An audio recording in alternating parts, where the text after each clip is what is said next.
Hey, hi everyone. Good morning. Are you guys able to hear me? Good morning. Yes, Manikanta, we are able to Yeah, hear you. Very good morning. All right, awesome. Okay, so we will get started. So first of all, right, welcome to the batch, and I mean basically, right, welcome to the demo session.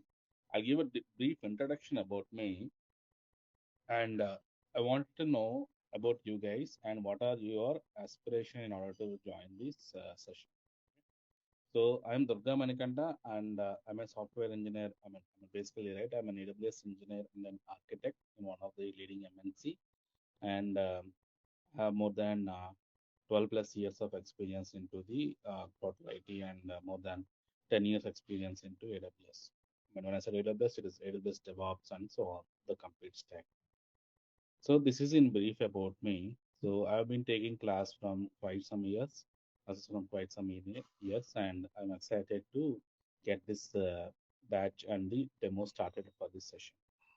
So that is in brief about me, guys. So why don't you guys start introducing about yourself? Just let me know, right?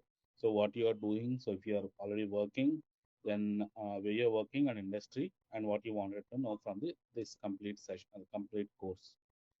Yeah. So, yeah. I mean, volunteer yourself and just introduce about yourself. yeah, hi Durga. So actually, I'm working in one of the MNC and I am having nearly 10 years of experience and worked for multiple technologies, but the main role is Oracle Database Administrator. On Okay. that, I am having, yeah, 7+ years of experience. Now, as we know, everything is moving on cloud. So I just wanted to learn what exactly it is and what is the architecture, how we perform day-to-day activities in that. All right. So in Oracle, it's a DBA or apps DBA. Oracle DBA as well as apps DBA, but apps DBA it is already like customized. So we cannot say it is fully apps DBA, but Mm. yeah, we work for apps DBA as well. All right. Okay. And so the main reason to learn this course is you wanted to know about the architecture, and do you have any aspiration of changing the job or looking for career in AWS? Yeah, yeah. Since now All slowly everything in my organization also they are moving either in Oracle Cloud or AWS Cloud. all right. Yeah. Super. We'll get. It's exciting to know about you, Purva. So someone can take ahead. Yeah, hi Manikanta. This is Ramakrishna. Okay. So I'm working as a DevOps engineer since Mm-hmm. I have 10 plus of years experience. And yeah, I learned AWS 2015. Mm-hmm. That time there is no practitioner and all. That I did the solution architect at that time.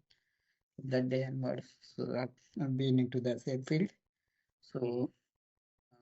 So I'm using AWS services and all.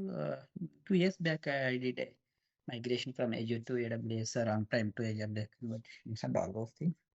But nowadays we are not using AWS, so that's the reason I want to refresh my skill set to admin level. How I'm looking regularly, I'm doing like a patching on monthly once and using some of the services. But I would like to know more about some services like VPC and other services as well to All right. get.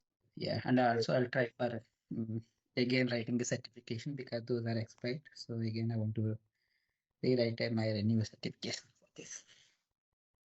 All right. Awesome. Awesome to know that, Ram. So when you said DevOps engineer, so what are you, in which tools you have used in DevOps, Ram? Yeah, for now I'm using GitLab and Kubernetes as well as Terraform.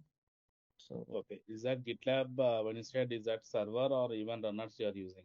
runners, GitLab runners also, dedicated runners we are using. Here that is tagged with the AWS service as well. All right. And the how you are doing batching, is that by Ansible playbooks or any systems manager? Patching I'm using the AWS System Manager, run bash shell. Uh, that was also last year I did, but after that, completely now I'm looking into this Azure part and this. So I thought I'm away from AWS. That's the reason again I want to refresh my skill set. Then using AWS system manager and run baseline. We are doing this. Awesome, Ram. Good to know that you already have AWS knowledge and you wanted to refresh your skills. Definitely, right? This will be. I'll make sure that it will be exciting for you because, like, when you know something, it might not be that much exciting, but I'll make sure that the sessions will be interesting for you guys. Yeah, sure. Because I'm very keen to learning everything because to write an exam again, I need to do the questions that my exams nowadays very different when compared to olden days, the AWS and all. They have changed a lot of things. That is the reason. Yeah. Got it, got it. So I'll make sure, right? We are Yeah. we are covering the exam the related questions as well. So Yeah. super. Thank you so much, Manikanta. Yeah. As well as we'll cover the admin level activities, right? Daily routine tasks and that thing. Yeah, yeah. So yeah, I'll be saying, right. See, most of my sessions will be interactive and the practical. Okay. Okay, so with that, right, when I said practical, so that is something which we are doing on a daily basis. With someone or the other engineer will be doing on a daily basis. Okay. That's good, Manikanta. Thank you so much. Yeah. Yeah, someone can go Prashant, Pavan. Yeah, hello, hi, good morning. My name Okay, is right. Prashant Chaudhary. Yeah, Mhm. my name is Prashant Chaudhary, and I'm, I'm working in Mono Shipple India Limited as an exchange administrator from last 3 years, and having 10 plus years of experience in IT field, and 6 plus years of working as an exchange administrator, like handling all the migrations from exchange on premises to exchange online and troubleshooting all the exchange related things. Got it. And my like I want to learn AWS in a like fresh way. I've not studied this thing, so that's a new experience from my side. Got it. Got it. I think this is the right time for you, Prashant, because right, Exchange servers mostly are getting migrated to Office 365 and other GWS and so Yes, on, right? Yeah, so it's the right yes, time yes. for you. Yeah. Oh, Yeah. So, Pawan, can you go next?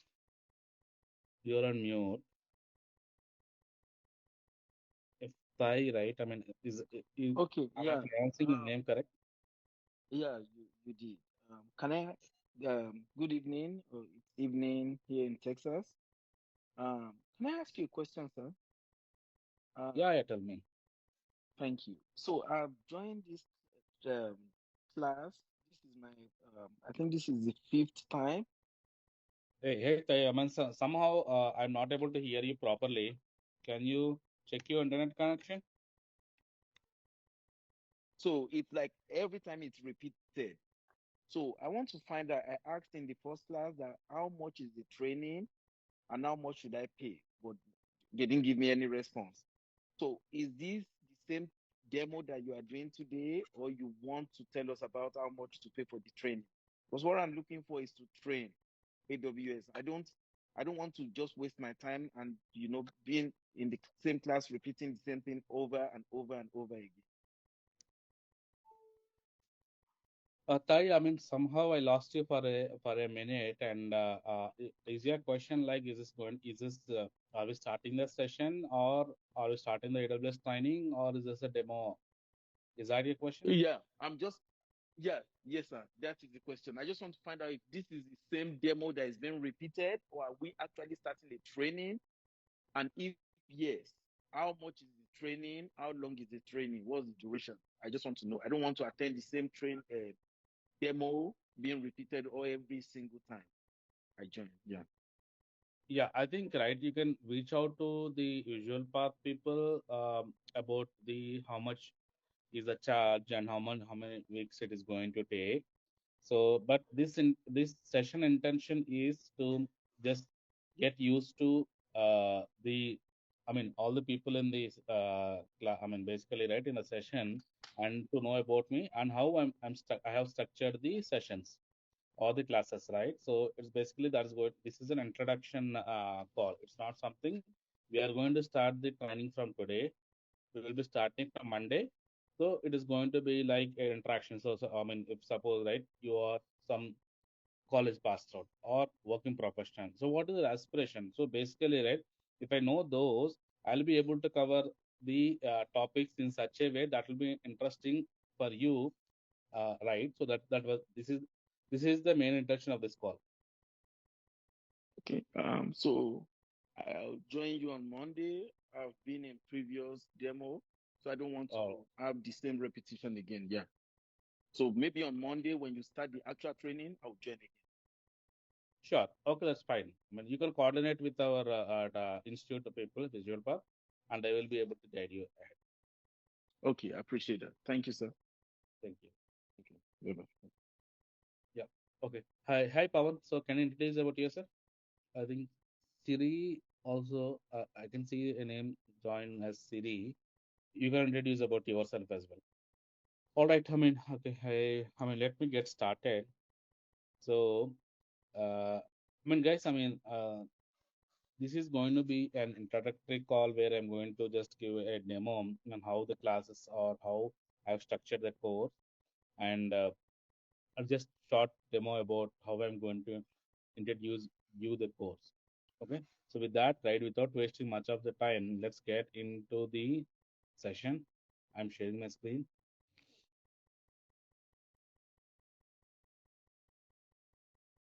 So let me know if you guys are able to see the screen. Yes. Yeah. All right. So as all of you guys are already working professionals, right, in one on the other domain, one in database, one in DevOps, and another one, right, in the Exchange servers. So before I'll just show you a video, and I wanted to ask you how about how that about the video, right? So I'll just play you a video. So let me know if you guys are able to see. Yes. Okay. So just listen to this carefully. Yeah. So I just brought up the video of Arogya Setu app, right? So usually during COVID, what was happening? I think early March or something we had lockdown, and the contact tracing was not we were not able to contact trace in an efficient way. So that's where, right, we were relying completely on the police department and the healthcare workers, right, and also the sanitary workers. Just I wanted to take you a step, a 2 to 3 years backward, and imagine the situation, right? If the Arogya Setu app, after the Arogya Setu app has come, how easy it has become to contact trace someone, right? Someone, if at all you could see in the video, it says we could easily track the respective person who got affected or who got infected with COVID-19. Okay. Yeah. So this is the app, right? So the reason I showed this application about this application is not simply just to, but there is a reason I have shown this video. If you could just see or remember the dates or the months, right, on which this uh, usually, right, COVID-19 has started. And let's say, I think I don't remember the exact date when was the lockdown, but I think somewhere in March there was a lockdown, and slowly they were getting affected. And this application, which is Arogya Setu app from Indian government, was live in the month of June. Okay. So what was the period? How much they have spent? So March, means mostly I think in the end of the March. So April, May, June, they have spent approximately 3 months in order to build the application. Okay.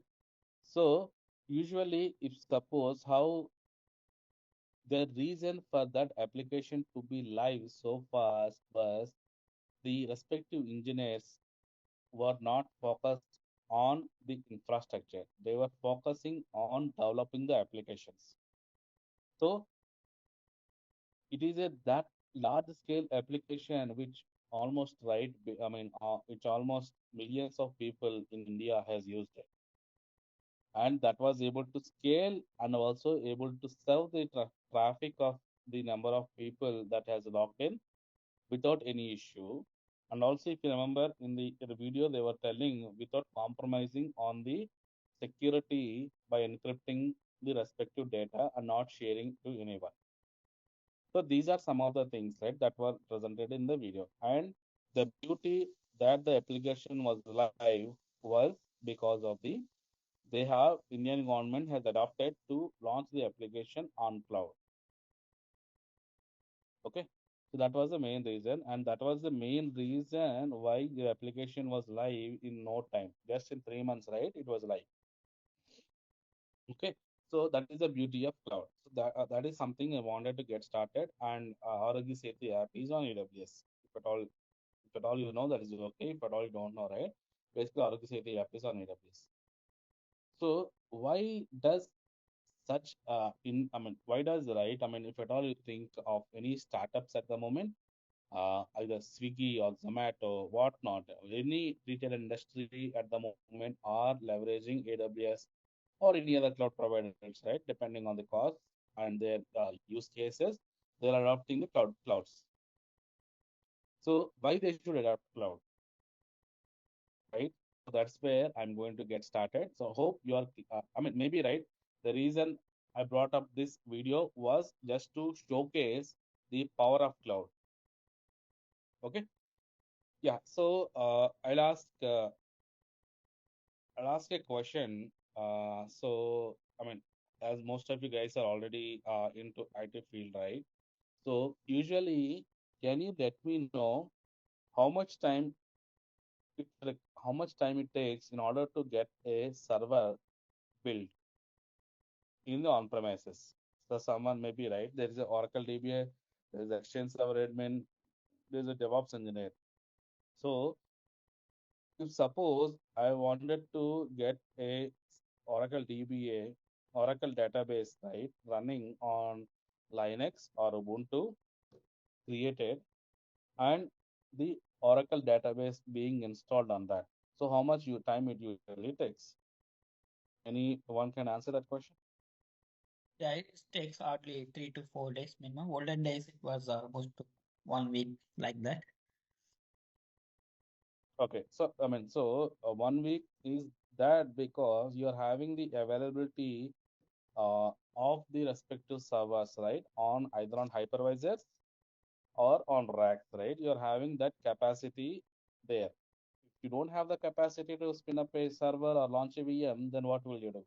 Then it will obviously take more than 15 to 1 month because purchasing that hardware and procuring hardware on top of it installing OS.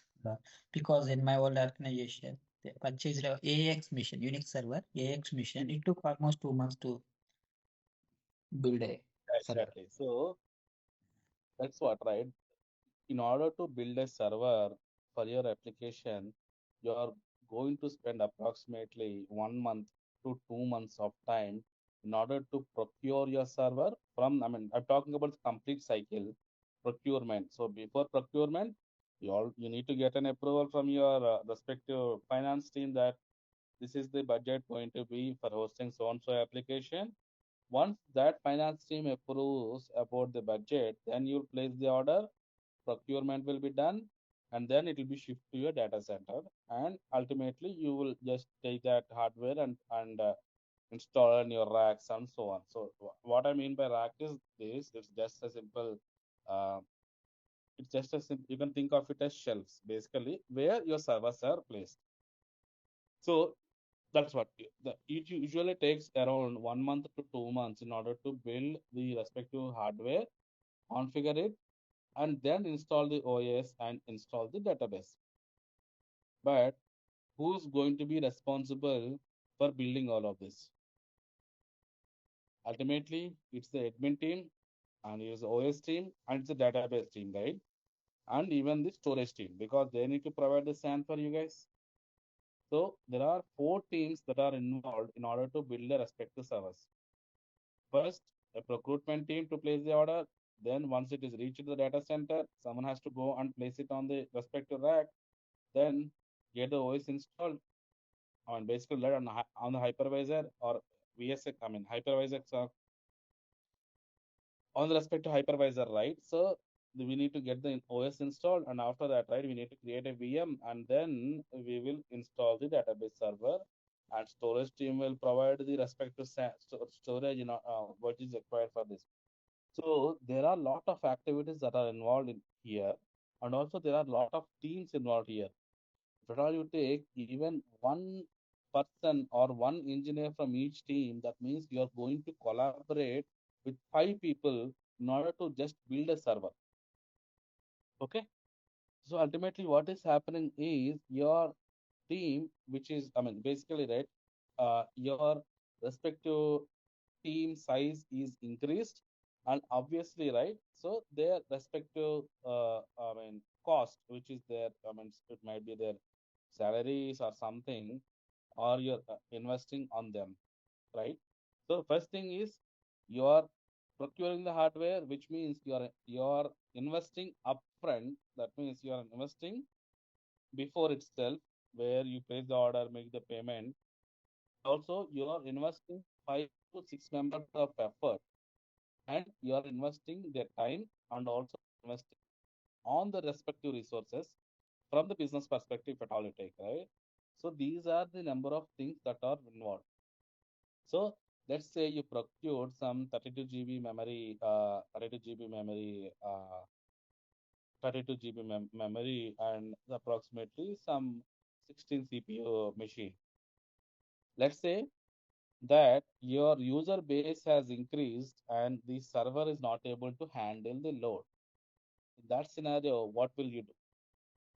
Can someone answer the question? So basically, Ray, you have thought initially when you did a capacity planning, you thought 16 CPU and 32 GB memory would be sufficient.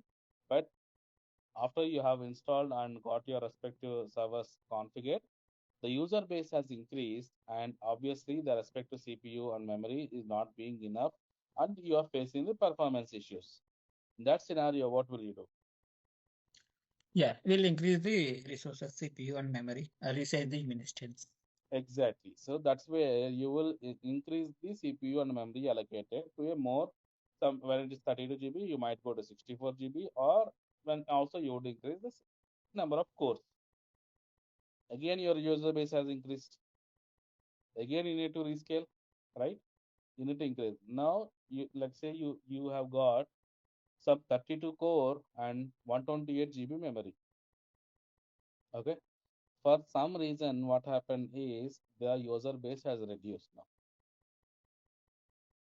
In that scenario, your servers are underutilized. Can you scale your servers down? Can someone answer the question?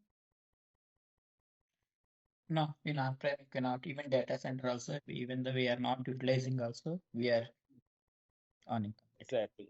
So you'll not be able to scale the server down, right? Only way is you need to build a new server with a lower configuration and do a small migration. Correct. Yeah. So that is where, right? These are some of the things which cloud, irrespective of the cloud, right? Any cloud provider will provide you the this all of these drawbacks or limitations are addressed with cloud. So first and foremost, right, you're not investing upfront, right? So you will be creating a EC2 or your database server. We will know in some time what is EC2 and RDS, right? So we will be creating a VM depending on what size you want, okay? And you will respectively create or the database server on EC2, or you can directly use managed service. What is managed service and PaaS we discuss. So in the no time, in just 3 to 4 minutes, you can just simply create an EC2 instance and you can get started. And the beauty is you're not paying for them upfront, and you will be paying for whatever you use. So if you are using the server for only 4 hours or 5 hours a day or more, you will be paying for only the time that you utilize or use the server. Okay, so in that, right, if suppose if a startup is wanted to actually concentrate on building the application and their business goal is to get live on in 2 months or 3 months, at the same time, not bleeding so much of money on infrastructure, right? So cloud offers those capacity. So you're not paying for your infrastructure when you're not using it, and also right, you can start. You're not directly investing on your infrastructure, right? So what? And you're not investing on managing the respective infrastructure that you created because that is on cloud. So your development team will be focusing on developing the application and not managing the respective resources. Okay, let's take the scenario, right, of before Swiggy, Ola, Uber, right?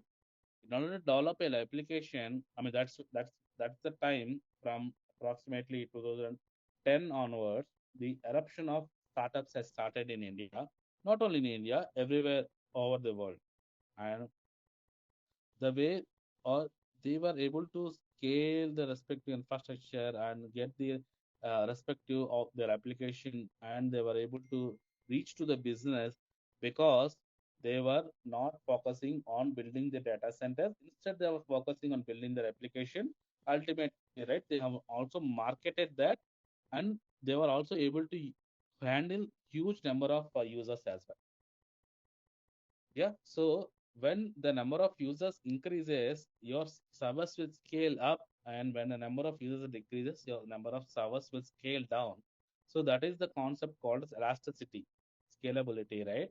So that is where you're not overspending on your infrastructure, but at the same time, you're not compromising on your performance, right? So this is also answered in the cloud. Okay, so you need not directly depend on your admin teams or someone who wanted who ask you to raise a request to them, and they will be taking their sweet time depending on the SLA and creating the server set. That is nothing. No, that is not at all in the picture. So if at all you want to launch something, you can just go ahead and you can launch it at the same time following the organization principles, right? So where they might be having in order to create a server, you need to create a service now ticket or something, right? You will be following that. So you're not going to coordinate with multiple teams. You're just simply going to create a respective ticket, and you are going to. So that is the actual beauty of cloud. So I'll take a pause here, and before I move on to the next slide, so I want to take a pause here, and I want to ask you some questions if you have any questions. Guys, does anyone of you have questions? Questions, right? It's like either whatever I'm saying you're able to understand or you're not able to understand. So No, which way can I take? we are able to understand. Super. Yeah. Okay. So we'll discuss when in detail about what is operational overload and everything, right? In detail when we start the course. Okay. But okay. So what is cloud computing, right? So what is cloud computing mean? Cloud computing is nothing but it's just a utility or a UI provided by the respective cloud providers, where you can just simply go and create the resources you need and then destroy the resources when you don't need. So that is what is cloud computing. It's nothing but they are the data centers which are managed by the cloud providers. It might be AWS, GCP, or someone which are offering you to use their infrastructure in a shared responsibility model. So ultimately, when if at all you wanted to create any resource on AWS, right, it is nothing but it is going on landing in one of the data centers, depending on the which region and which availability zone you choose. So it's just a simple UI provided where you can just simply go and create your respective infrastructure. So that's what is cloud computing in simple terms. Okay, so the one of the major players with respect to cloud are AWS, Azure, and Google Cloud Platform. So Azure is the leading AWS cloud provider. So initially, AWS was founded in 2006. The actual cloud adoption was erupted in, I think, early 2008, 19, 2008, 9, after the initial recession which has happened. So from then onwards, right? Then after AWS, then Azure and Microsoft and even the Google has started to realize the power of cloud and started offering the cloud provider as started offering as a cloud provider. Okay, so being the one of the first first cloud provider, right? They have their own advantage. They have covered almost across the globe. They're having approximately, I don't remember the exact number of regions now, but they're having across the globe regions. What are regions and availability zones? We'll discuss in detail from when we actually get into course. You can think of region as basically, right, uh, a region as a collection of data and collection of okay. First of all, right, what is an availability zone is nothing but it contains more than 2 or 3 data centers spread by approximately 30 to 40 kilometers in a seismic zone. So availability zone will consist of more than 2 or 3 data centers, but they are not within the same data center. They will be spread across 30 to 40 kilometers, but they also has the redundant power and also redundant storage and redundant internet connection. So collection of more than 2 or 3 availability zone is called as a region. So it's just simple terms, right? India has 2 regions, one in Mumbai and another one is Hyderabad. Okay, so like that across the complete continents, right? I mean, if at all you take America, they are having more than 6 regions. You take uh, Europe, they are having more than again right 3 to 4 regions like that. Even Middle East, then Asia Pacific, Australia. So everywhere we are having AWS regions and the respective availability zones, right? So you just simply go plug in. Just simply go. Just choose what server you need, what is the CPU memory you need, what storage you need, and just simply get started, right? So that and also you'll be paying based on usage. So there is something called as on-demand pricing, savings plans, and other reserved instances. We will discuss in detail what are those. Basically, you can think of them as getting some discount for usage. Okay, so if suppose I'm a startup and I have an idea and I want to develop that idea and get into market in 6 months. So usually in a on-premises environment, what happens is you will be focusing less on building your application where you will be developing, but majority of the time you will be focusing on configuring the respective infrastructure, building the infrastructure, and then managing the infrastructure. So your ultimate goal of actually getting live or making your product live on or launching your product live in order to get more user or get started will be a bit delayed with respect to on-premises. That is just opposite when you choose cloud. So you focus you focus more on building your applications and less on configuring cloud as well, because all of the operations and all of the respective heavy lifting of actually managing infrastructure and building the infrastructure is managed by AWS. So this is the main difference or main reason why you are able to hear this much about cloud computing and respectively AWS, right? That is because of this. And over the last few years, so many number of startups has evolved. That is because of this particular reason where they're focusing on building their application and not spending the time on managing infrastructure. Okay, so so far, right, I just talked about what is cloud computing, what are the drawbacks or limitations which we are having when we manage our own infrastructure. Then we saw about what is cloud computing, right? And just let's get into what is AWS. Okay, so basically, right, is Amazon started the AWS. I mean, basically, right, started to offer web services in the year 2006, and after that, right, so being one of the early market players, so that has got its own advantages. So being one of the early market capturer, right, it is cost effective. If you compare the cost of EC2 instances over Google Cloud or Azure, so these are a bit cheaper.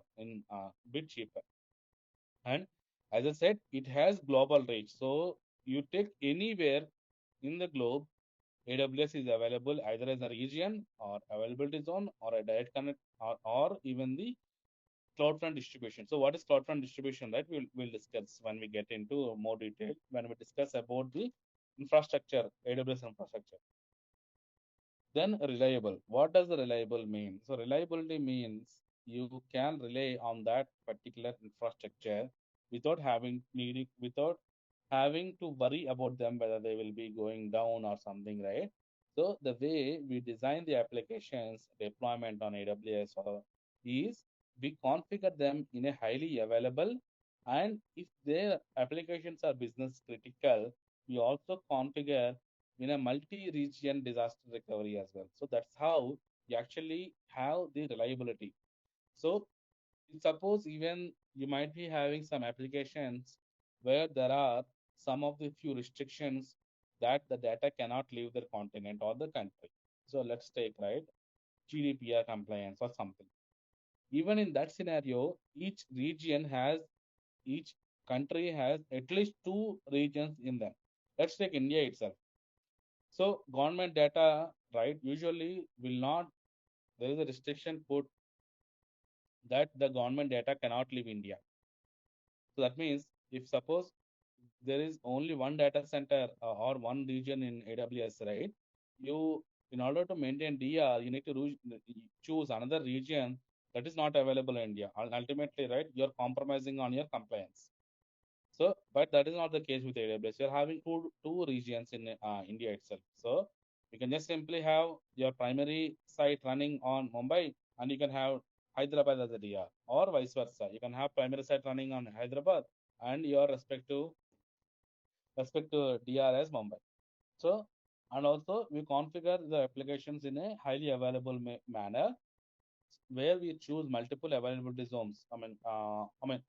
See, these are something which I'm talking at a very high level, but we will be discussing in detail about each and everything. What is region? What is availability zone? What is high availability? What's disaster recovery? Right?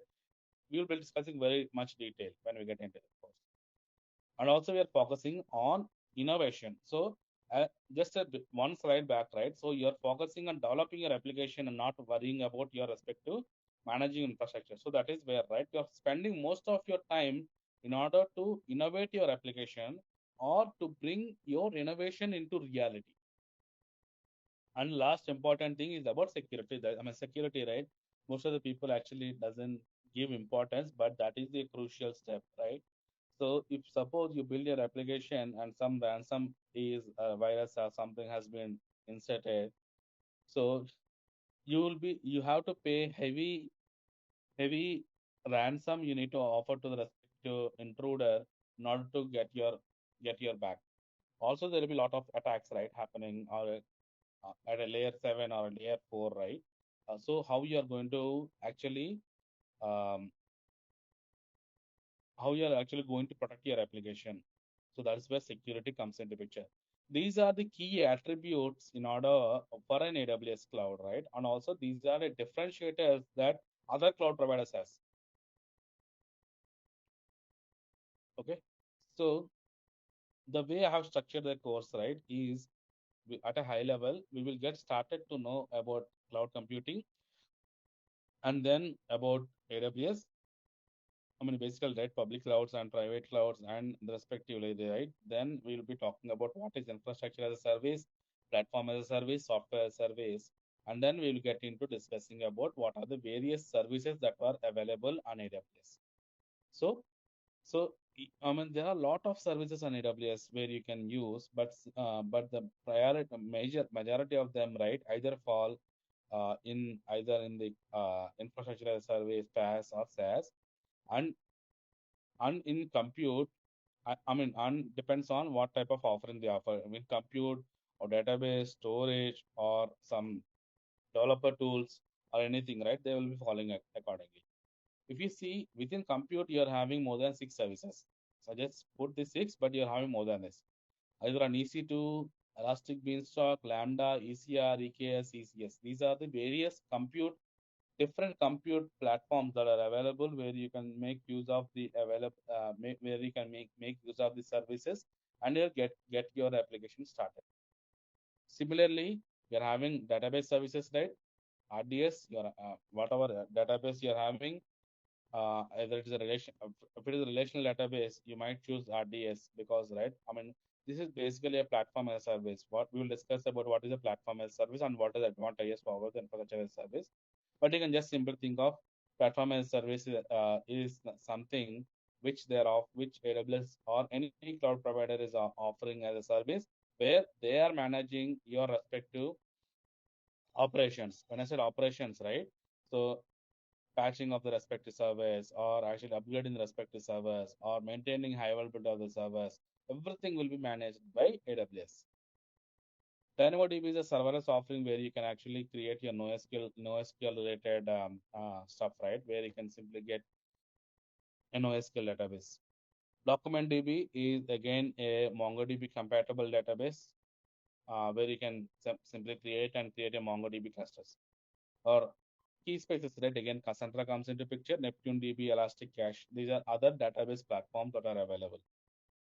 So with respect to storage, you also have S3, and S3 is nothing but a block level storage that is available, where you can just simply go and dump your data in the form of object-based storage. When I said object-based storage, they are images, videos, flat files. Okay. When it comes to EFS and FSX, these are the file shares. NFS file shares that you are having, right? These are the one. EFS is nothing but elastic file system where you can mount only to the Linux system. But when it comes to FSX, is again an assembly file share where you can mount it to the Windows servers. So Snowcon is just simply a utility is a hardware device that is available in order to migrate lots of data. So those are the various services, but I just told at a high level. We'll discuss in detail about each service. So I'll just bring up about what is an EC2 instance in today's class. EC2 instance is nothing but a virtual machine. You can just simply think of it as a virtual machine which has some CPU, memory, and storage allocated to it, right? And you can just simply create that VM and start using that VM. So, but when you are actually creating the VM, what VPC you need to select, what VPC you need to select, what subnet you need to select, either you want a public IP or a private IP, right? So all of those things we will be discussing in detail. Even what is the pricing options, what are instance, right? What is EBS storage, and what are the various EBS storage that are available, and what is the discount that you can get. We will be discussing all of that in detail in the when we actually start the course. Okay, so but I will be, even though I put some effort in order to get started with the creation of the respective course or complete the course, the main thing that we need from you guys is practice the respective concept. Okay. See, theoretically, all of this will be, I mean, because you guys are already from infrastructure background, either you have some experience already, it will be very much when we discuss, right? Theoretically, it will look that, okay, is it only this much? But it's not that. You can become an expert only when you practice this. Okay. I'll just give you some simple example, right? Suppose a Linux command, if you wanted to execute, I can just simply go say, if at all I ask you to list the files, how many are the files, you will just simply say like ls command or something, right? That you are able to say, that is because you have given those command and you know what is the output you are going to expect from that the respective command will output. You, as you know, and you have practiced it multiple times, you remember that. Similarly, even in this respective course, right, the more and more you practice, the more and the more expertise you will be gaining. Okay. But in order to practice, right, you need to create a free tier account. So that is one of the requirement, right, where you guys create a free tier account. How to create the free tier account, I'll be showcasing. In order to create a free tier account, you just simply need an email ID and one credit card, right? Where you just simply, when I said credit card, you will not be charged anything, but only just for the purpose of creating the account, you need a credit card. And after that, right, this will be treated as a free tier account. So what a free tier account is nothing but AWS will offer that for 1 year free few of the services where you can simply go and get started. So that's where, right, we will be leveraging this free tier account and we will be practicing most of it. Okay. So let's say I'll be starting, if at all I'm going to talk about VPC. Okay. And I'll be showing you a demo in order to create the VPC and the respective components, right? VPC, subnets, route tables, the internet gateways, NAT gateways. So if you practice them, you will be remembering that. If you don't practice them, you'll just simple thing, okay, virtual VPC nothing but a virtual private cloud. But in how to create, you'll face some issues. So I would focus or I would stress on you guys to practice. See, you just need to spend half an hour of your time, right? And once you practice it, you will be knowing that. So I focus on you guys to respectively focus on the practicing the respective concept. Okay. In the interest of time, right? What I'm going to talk, so as this is a demo, so this is how I have structured the respective complete course. So mine, today I have talked most of the time, but usually this is not my style. So usually, right, whenever I'm covering the concept, I will be creating a demo and then, right, what I'll be showing you the respective demo. Okay. So, so there are a lot of things involved in this in the learning. So we'll be focusing on starting from networking, then blob storages, S3, then knowing about EC2 instances, RDS instances, and and about each and every service, right, which are very much crucial for you to get started and where you will be using them on a daily basis. And also I have few sample applications that I have created, so I'll be showcasing that also when in the midway how to launch those or how to actually configure those applications as well. So with that, right, because we are almost at the end of the session, with that I will take a pause, and what I wanted to hear from you guys is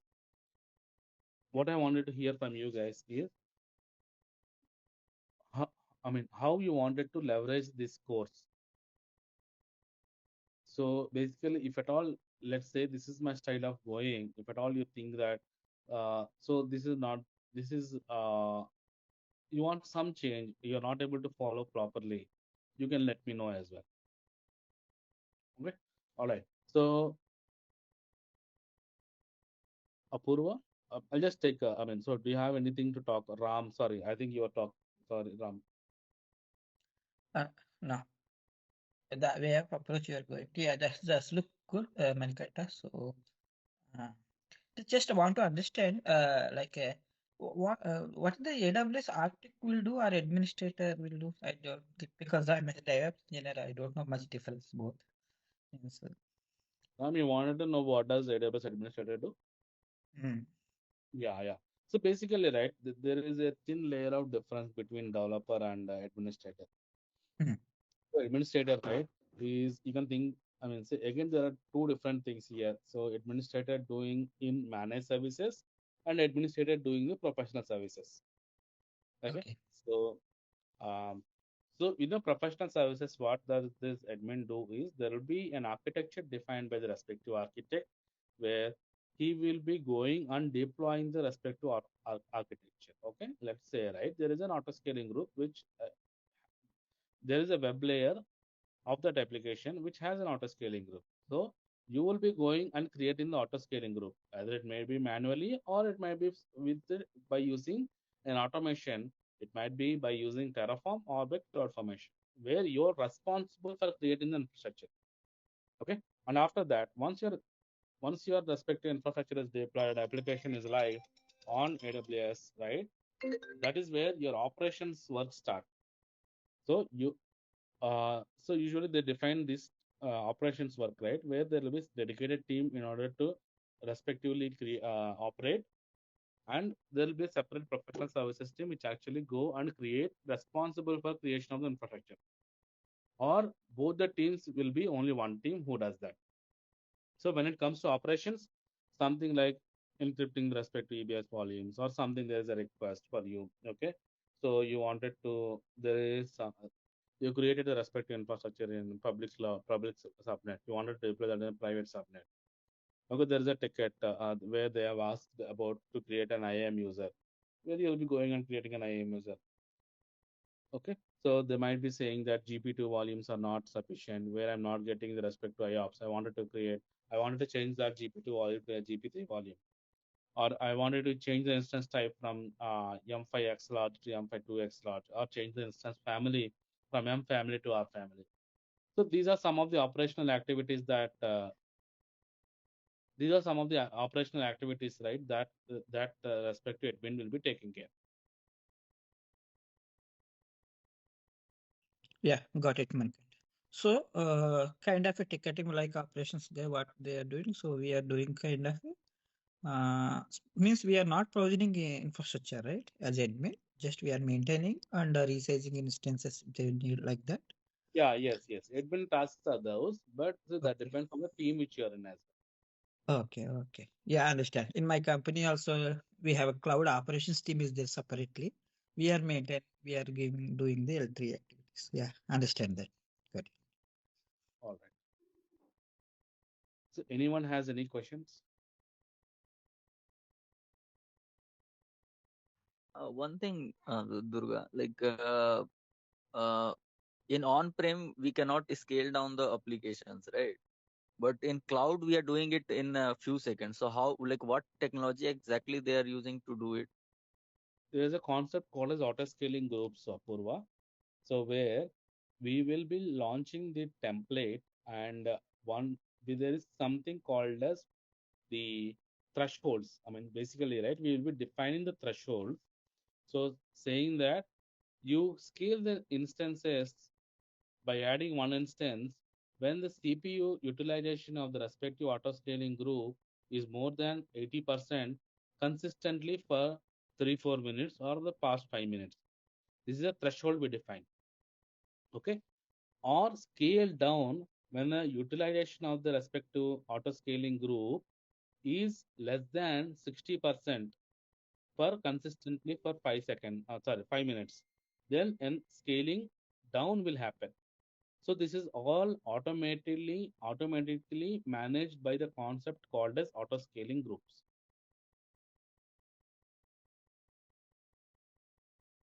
Did I answer your question, Apurva? Yeah, kind of like my question was like, what exactly? Since see, we cannot implement the same thing in our environment, right? But how they are doing it? Like they have some like other things also in on top of that. Yeah. So usually what happens in on-premises, right? See, you have a hypervisor and you create a server from that. Okay. So if at all you wanted to create another server out of that, right, you need to take an image and create it. But you cannot downscale that. But when there is a concept called as Amazon Machine Image, which is called an AMI or an image, where you only create the image, but you're not specifying that this CPU is allocated or memory is allocated. Okay. By using that CPU, we can actually define how much CPU and how much memory needs to be allocated. Okay, based on that, right, the auto scaling group is designed. So you can think of just to differentiate. So your computer depend on your hypervisors, right, in on-premise, but here we are not completely dependent on them. Just you can think of them as a virtual. I mean, even on-prem you're having virtual servers, but you're depending or you're having completely binding with respect to the hypervisor. But here that is not the case. But again, databases cannot auto scale. That is called as vertical. So there is something called as vertical scaling and horizontal scaling. Okay. And another thing is like for a free tier account, we must need a credit card, or with debit card also we can do it. No, credit card is needed for sure. I don't think debit card will work out, but you can give it a try. Okay. Since I'm not using credit card as of now, so that's why I asked that. Yeah, I get. So you can give it a try, which I think, right? I mean, they accept only credit cards. Mm. Any other questions? No, everything's fine from my side. Okay. All right, guys. I mean, so if you have any feedback, also you can share with me. So you can share it with the respective our team, and they will be able to share with me. And I'm very much excited to get started with the complete set of folks around here. And let's see, right, how it goes from Monday. Okay, thank Sure. you. Yeah, thank you so much for joining, Thanks. guys. Have a great Thank you weekend. so much. You, goodbye.